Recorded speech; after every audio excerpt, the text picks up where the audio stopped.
Mainit agad ang banggaan sa imbestigasyon ng House Infra Committee sa kontrobersyal na flood control projects.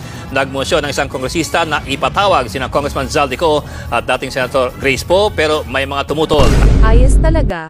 Bakit sila tumutol na ipatawag? Nabahagian ba sila o nakinabang sila sa mga budget insertions at ghost projects? Magkano?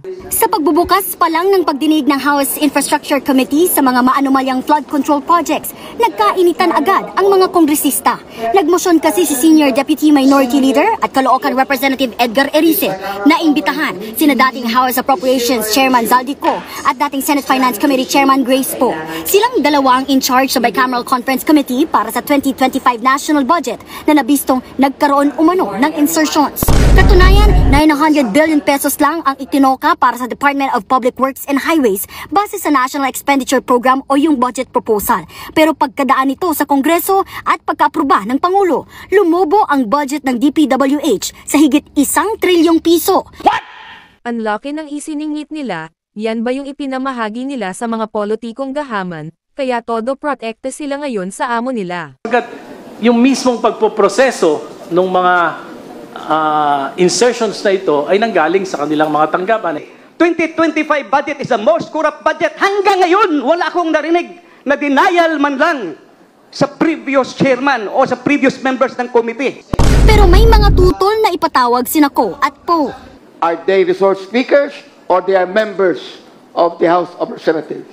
Are we going to ask them questions? Are they going to answer it? Any member of Congress will change. Any committee chairman will change. But if the root of the cause of all of this will not be nipped, paulit-ulit pa rin itong mangyayari. Andyan na naman ang babaeng yan. Bakit present yan pag-usapang nakawan sa pera ng bayan? We join the minority in their motion to terminate the period of debate.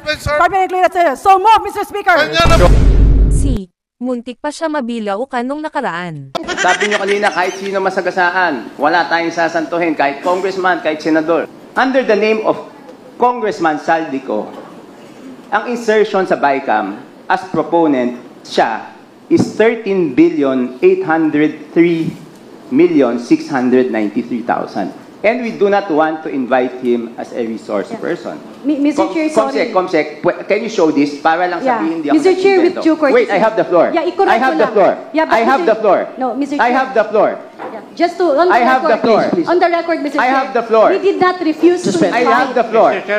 Lalo nang gala itinong nakita ang hawak na flash drive. Ano kaya ang laman nun? Dito na sinuspindi ang pagdinig. Sa huli, ipinagpaliban din muna ni Erice ang kanyang mosyong imbitahan sina Ko at Poe. Patitignan daw niya muna sa kanyang staff kung ang idinagdag na higit 100 billion pesos sa pondo ng DPWH ngayong 2025 ay may ghost projects.